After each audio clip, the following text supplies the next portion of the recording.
As the winter storms settle into the pale sunlight that pierces through the snow, there's no other feeling in the world quite like spring sunshine. Where previously, short days and cold long nights constructed a sleepy, almost dreamlike atmosphere, now, sunshine and birds chirping greet you every time you walk outside. For some, it's a sigh of relief from the cold and seasonal depression.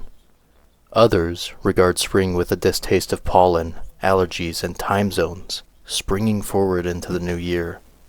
For me, spring gives off the smell of fertilizer, the, albeit chemically rich blend, but almost intoxicatingly sweet smell that makes me remember those days in my youth spent outdoors. Growing up, comic strips like Peanuts, Calvin and Hobbes, and Foxtrot were always an inspiration to go out and explore and imagine the world around me. It could be anything at all, jumping on the trampoline for hours, picking and plucking the dandelions and purple-blue hyacinths that spread like wildfires in the towering grass that needs to be mowed, to inevitably be put off for another week indefinitely. Spring sunshine was also always about forgetting how cold it still was outside, when, in early May, you and your friends decide that it's the perfect time for water balloon fights, pools, or slip-and-slides. Spring is also thinking back to grade school, when the winter snow melts and new wood chips were added to the playground, or spending countless unforgettable or forgettable hours outside at recess, only to inevitably once again go inside to finish up the school day, and longing for the days that begin the countdown to summer break. Spring is that feeling of knowing summer is near, nestled in between the insufferable heat and the chilling cold, with an emphasis on growth and rebirth. The quaint gardens that sprout up in backyards, apartment window sills, and simple clay pots are in no regard as illustrious or magnificent as an actual garden maintained by hundreds of workers, cultivating every plant and flower.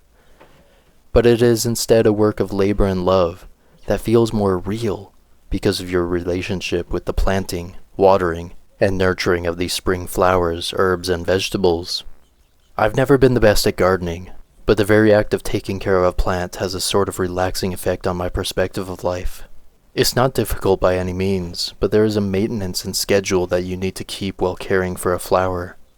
Firstly, and almost the most difficult, is the decision of what to plant.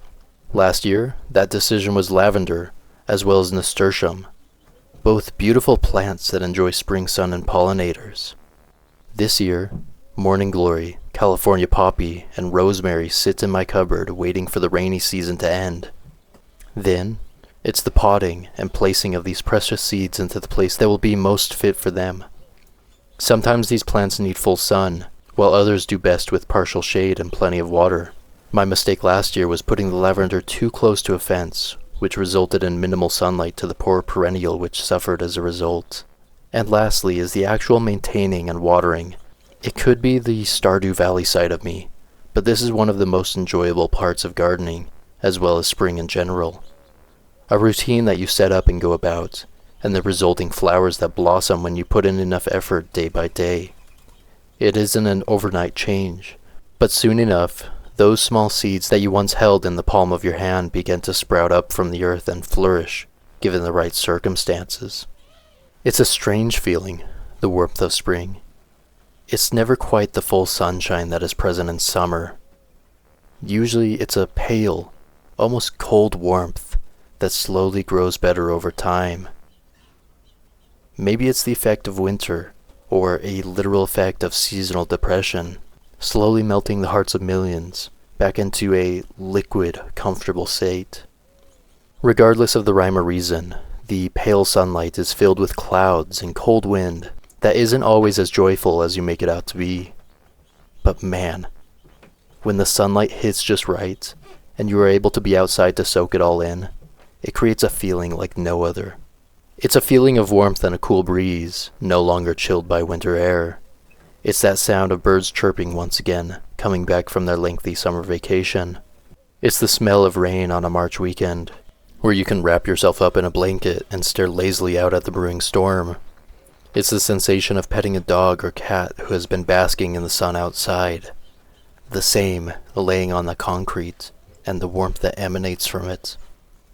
It's the smell of fresh cut grass as lawnmowers hum dully in the distance. It's the sound of helicopters and airplanes overhead, slowly rumbling across the sky as you watch them pass. It's the coldness of sprinklers as they go on for the first time of the spring, once again watering countless yards. It's that feeling of growing those flowers and seeing the result of your work. And above all, it's the feeling that everything is going to work out in the end.